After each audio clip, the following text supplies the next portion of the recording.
नोरमा group, जो सोचता है वो करता है। आपके अपने सपनों का आशियाना। नमस्कार, भारत लाइव पे एक बार फिर से आप सभी दर्शकों का सुबह सवेरे बहुत बहुत स्वागत है। चर्चा गर्म इस बात की बिहार में हो गई है क्योंकि कल एनडीए गठबंधन की एक संयुक्त बैठक थी। इस बैठक में एनडीए के तमाम घटक दल मौजूद थे। उपेंद्र कुशवाहा से लेकर जीतन राम मांझी की पार्टी और चिराग पासवान की पार्टी के साथ भारतीय जनता पार्टी और जनता दल यूनाइटेड सभी शामिल थे। इसमें लक्ष्य दिया गया है कि 2025 के चुनाव में बिहार में एक बार फिर से मुख्यमंत्री का चेहरा नीतीश कुमार का ही होगा। 225 प्लस का टारगेट दिया गया है। 243 सीटें हैं और 243 सीटों में 225 प्लस का टारगेट। इससे स्पष्ट है कि एनडीए गठबंधन मजबूत है। नीतीश कुमार ने कई बार बहुत सारी बातें की हैं, लेकिन जो चर्चा होना चाहिए उस बात की तो चर्चा ही नहीं हुई है। तो कौन सी वो बात है जिसको लेकर के नाराजगी एनडीए गठबंधन में? जीतन राम मांझी भी उस पर लगातार सवाल उठाते रहे हैं पूर्व में भी, और अब तो उपेंद्र कुशवाहा खुलकर मीडिया के सामने बयान दे रहे हैं। वो कौन सी बात है, कौन सी चर्चा है? चलिए बाबा से जानकारी लेते हैं। बाबा, कल एनडीए गठबंधन की बैठक हुई, काफ़ी दिन भर इसको लेकर के मंथन चलता रहा। क्या मीटिंग में हुआ, कौन सी बातें नीतीश कुमार कर रहे थे? क्या फिर से मजाकिया अंदाज में जो नीतीश करते हैं गठबंधन के साथियों के साथ, वहीं चर्चा हुई? सबसे ज़्यादा उपेंद्र कुशवाहा इंतजार जिस बात का कर रहे थे वो तो बात ही नीतीश कुमार छेड़ा तक नहीं। नीरज कुमार निकलते हैं, बयान देते हैं और ये कहते हैं कि सब कुछ नीतीश कुमार के ऊपर तय होगा। क्या हुआ कल एनडीए गठबंधन की बैठक में? आरसीपी सिंह जब निकले थे जदयू से, तो उन्होंने इस्तीफा के बाद 2-3 बातें कही थी। भूजा पार्टी की चर्चा आपने सुनी होगी। जी जी। नीतीश कुमार अक्सर जो है करते अपने मन की हैं। जी। अब इस मीटिंग का मतलब आप मकसद समझिएगा, इससे सारी बातें धीरे धीरे करके स्पष्ट हो जाएंगी। ये मीटिंग बुलाई किसने थी? नीतीश कुमार ने। की तरफ से। इस मीटिंग में कोऑर्डिनेशन कौन कर रहा था? नीतीश कुमार। एनडीए का कोऑर्डिनेशन कमेटी कितने दिन पहले बना है? इसके बारे में कोई जानकारी नहीं है। एनडीए की कोऑर्डिनेशन कमेटी का अध्यक्ष कौन है? संयोजक कौन है? कोई जानकारी नहीं। कोई जानकारी नहीं है। तो इस मीटिंग का औचित्य क्या हो सकता था? 2025 लक्ष्य है। कोई लक्ष्य नहीं है। 2025 अगर लक्ष्य आप रखते हैं तो ये 4 सीटों का जो उपचुनाव हो रहा है, इस पर कब आप सोचिएगा? 2025 चुनाव के बाद हो सकता है कि ये पूरी की पूरी तरह से ये जो बैठक थी, वो बैठक नीतीश कुमार का शक्ति प्रदर्शन था कि हम आइए मेरे सामने बैठिए, आइए चाय नाश्ता चाय बिस्किट कीजिए, हंसी मजाक कीजिए और जाइए, क्योंकि जो करना हुआ फैसला हम करेंगे।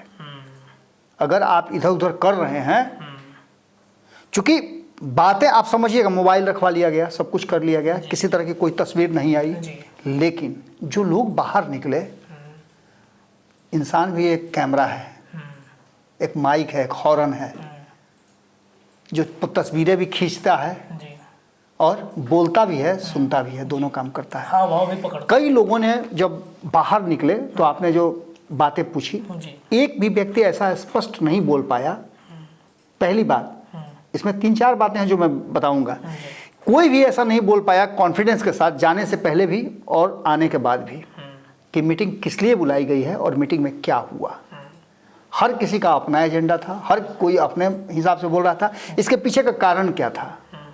तो दूसरा कारण था कि अब तक आपने देखा होगा कि किसी भी गठबंधन, संगठन, पार्टी की मीटिंग जब होती है, इंटरनल मीटिंग होती है, तो प्रेस वार्ता होती है और उस प्रेस वार्ता के माध्यम से बताया जाता है कि हम बैठे थे, हमने ये इन मुद्दों पे तय किया है कि क्या होना है, एजेंडा हमारा ये था, हमने इस पर सहमति बनाए। हाँ, ऐसे मुद्दे हैं जो नहीं बताना है मीडिया को, वो मुद्दे गौण रखे जाते हैं, लेकिन प्रेस कॉन्फ्रेंस होता जरूर है और वो भी सामूहिक प्रेस कॉन्फ्रेंस होता है अगर गठबंधन की मीटिंग होती है तो।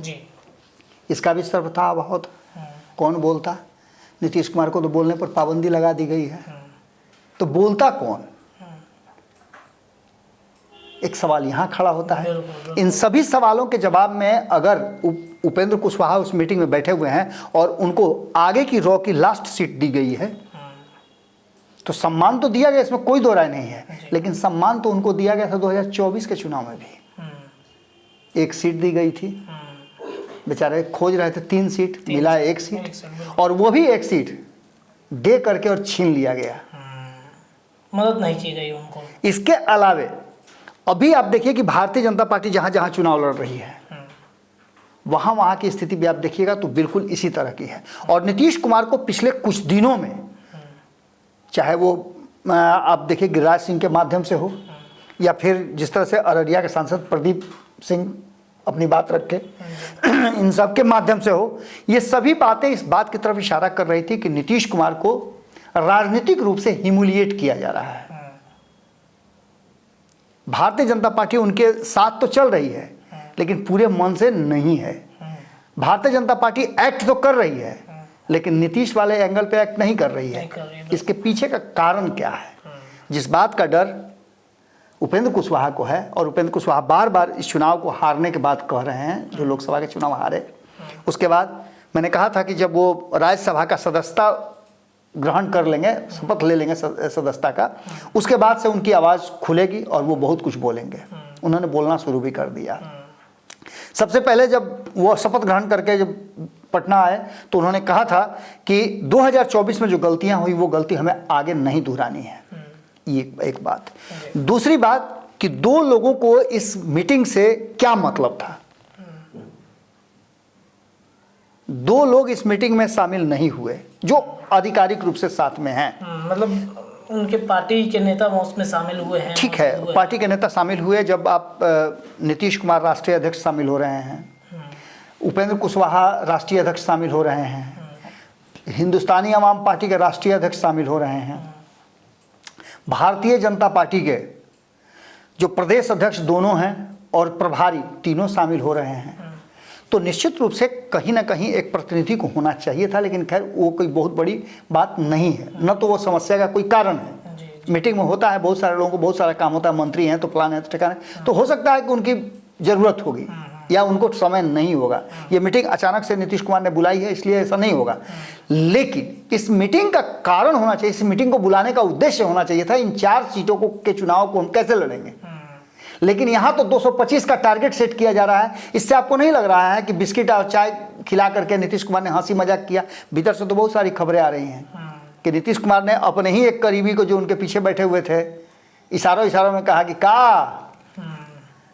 हाथ जोड़ते हैं आपका, आप लोग हमको शराबबंदी सफल होकर आने दीजिए। और ये भी तो उन्होंने कहा विजेंद्र यादव की तरफ इशारा, विजेंद्र यादव की तरफ इशारा किया उन्होंने। इन्हीं के चलते 4 बार इधर से उधर हुए हैं। ये सभी बातें कोई भी ऑथेंटिक बात कोई कहने के लिए तैयार नहीं है। और ये ऑथेंटिक बात तब मानी जा सकती थी क्योंकि अब कयासों के बाजार में अब एक नए कयास शुरू हो गए हैं और ये नीतीश कुमार की राजनीतिक प्रकृति का हिस्सा है। कल तक आप क्या कह रहे थे कि नीतीश कुमार अलट जाएंगे, पलट जाएंगे, इधर चल जाएंगे, उधर चल जाएंगे। नीतीश कुमार ने सब पर विराम लगा दिया एनडीए की मीटिंग बुला करके कि नहीं कहीं नहीं जा रहे हैं। और कहा भी उन्होंने, एक बार फिर से रिपीट किया कि ये विजेंद्र बाबू हैं, अरे यही तो इन्होंने लेके चल जाते थे, अब हजूर मत ले जाइएगा, हम जाए हुएंगे नहीं, अब यहीं रहेंगे। यानी कि एक बार फिर से उन्होंने ये बताने की कोशिश की है, जताने की कोशिश की है कि हम कहीं नहीं जा रहे हैं। यानी कि इस मीटिंग का एक उद्देश्य ये भी था कि नीतीश कुमार मुख्य मुद्दे से जो है एंगल चेंज करने की कोशिश कर रहे थे। दूसरी सबसे महत्वपूर्ण बात कि नीतीश कुमार, गिरिराज सिंह और जितने भी लोग थे, बात तो इस मुद्दे पर होनी चाहिए थी क्योंकि नीतीश कुमार कहते हैं कि कम्युनिज्म से हम कोई समझौता नहीं करते हैं, क्राइम से नहीं करते हैं, करप्शन से नहीं करते हैं। लेकिन गिरिराज सिंह उनके बगल में बैठे हुए हैं और 2 दिन पहले जिस तरह का बयान उन्होंने दिया है, उन्हीं के एक साथी पर केस दर्ज हुआ है, तो क्या एक शब्द बोलना नहीं बनता था कि ये सब क्या हो रहा है? जिस भारतीय जनता पार्टी को पिछले 3 दशक से नीतीश कुमार नील डाउन करा के रखे हुए हैं, एनडीए में रहते हुए नीतीश कुमार ने कभी भी भारतीय जनता पार्टी को, ये 10 सालों की बात छोड़ दे तो 2014 में तो उनके साथ थे नहीं वो, इसलिए उनका कोई अधिकार भी नहीं बनता था भारतीय जनता पार्टी को उनके फैसले से रोकने का। लेकिन 2019 में थे, तब भी पूर्ण बहुमत की सरकार थी, इसलिए नहीं रोक पाए। कारण कि आप देखे होंगे कि वो पलटी भी मारे तो उनका व्यक्तिगत कारण था। जिस आइडियोलॉजी को लेकर के भारतीय जनता पार्टी चल रही थी, उन सारे आइडियोलॉजी को, सभी चीज़ों को तो पूरा कर ली। धारा 370 का विरोध कर रहे थे नीतीश कुमार, कर लिया। एनआरसी का विरोध कर रहे थे, कर लिया। जिन जिन चीज़ों का नीतीश कुमार विरोध कर रहे थे वो सब करती आ रही है। अब भारतीय जनता पार्टी थोड़ी कमजोर हुई है, बैसाखी इनका है और इनको लग रहा था कि इस बैसाखी के डर से भारतीय जनता पार्टी एक्ट नहीं करेगी लेकिन भारतीय जनता पार्टी इनके साथ रह करके अपने हिंदुत्व के एजेंडे पर बहुत तेजी से आगे बढ़ रही है, क्योंकि भारतीय जनता पार्टी को पता चल चुका है कि बिहार में अब जो लड़ाई है वो जिस एंगल पे जा रही है उसमें हिंदुत्व बहुत जरूरी होगा। इस मीटिंग में जिस तरह से आप जीतन राम मांझी और उपेंद्र कुशवाहा की बात कर रहे हैं, दोनों को इस बात का डर है कि कहीं ऐसा ना हो कि एक बार फिर से जो चीज़ें 2020 में हुई या 2015 में हुई, उन्हीं सब चीज़ों को फिर से एक बार रिपीट कर लिया जाए। 2015 में नीतीश कुमार एनडीए छोड़ करके बाहर हो गए थे, तब भी इन सभी लोगों के लिए एक कठिन परिस्थिति उत्पन्न हो गई थी जिसमें एनडीए सरकार से वंचित हो गई थी। 2020 में इन सभी लोगों को बाहर जाना पड़ा था, चिराग पासवान को बाहर जाना पड़ा था, बाकी के जो लोग थे उनको नीतीश कुमार अपने हिसाब से फैसला किसने किसने किया, भाजपा और जदयू ने, और अपने अपने हिस्से से छिटका दे दिया सीट का, जितना मर्जी किया उतना ही ना दिया। बिल्कुल बिल्कुल। ये 2025 के चुनाव में भी अगर इसी तरह से हो जाए, भारतीय जनता पार्टी और नीतीश कुमार मिल करके कोई फैसला कर लें, तो इन लोगों का क्या होगा जो लगातार पीछे पीछे चल रहे हैं। एक कारण यह भी हो सकता है कि चिराग पासवान के शामिल नहीं होने का, क्योंकि चिराग पासवान के हाँ और ना में ये पूरा का पूरा मामला फंसा हुआ है। जी।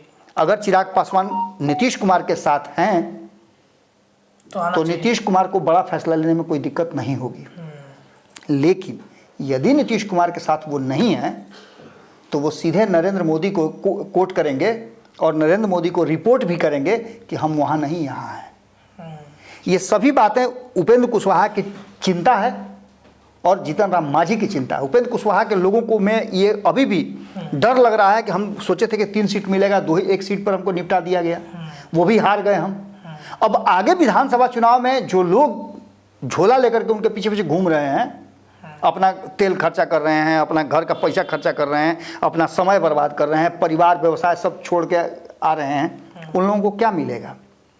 अगर एक बार फिर से छल हो जाए, धोखा हो जाए, तो क्या बार बार उपेंद्र कुशवाहा की नई पार्टी के साथ ही लड़ने के लिए लोग तैयारी कर रहे हैं? उपेंद्र कुशवाहा को इस बात का डर है कि इस बार अगर चूके तो मत चूको चौहान वाली बात हो जाएगी। दूसरी तरफ जीतन राम मांझी को भी लग रहा है कि भारतीय जनता पार्टी ठीक है, लेकिन दोनों अगर आपस में फैसला कर लिए तो फिर पिछले ही 2020 की तरह होगा। ऐसे उठा करके हमको दिया जाएगा, हम डिमांड करने के लायक नहीं रह जाएंगे। सबसे बड़ी बात यह है कि देखिए, एनडीए गठबंधन को इन 4 सीटों पर फोकस करके और ये मीटिंग करनी चाहिए थी कि किसी भी हाल में हम 4 सीट जीतें, लेकिन इसको छोड़ करके कैसे नीतीश कुमार मुख्यमंत्री की कुर्सी पर फिर से बैठें, इसकी चर्चा हो रही है। दैट मीन्स कि नीतीश कुमार अपने हिसाब से बिहार को आगे लेके चलना चाहते हैं, एनडीए को लेके चलना चाहते हैं, जबकि भारतीय जनता पार्टी जीतन राम मांझी, उपेंद्र कुशवाहा और चिराग पासवान, ये सब की अपनी अपनी आइडियोलॉजी है और ये सब अपने अपने वोट बैंक की राजनीति कर रहे हैं।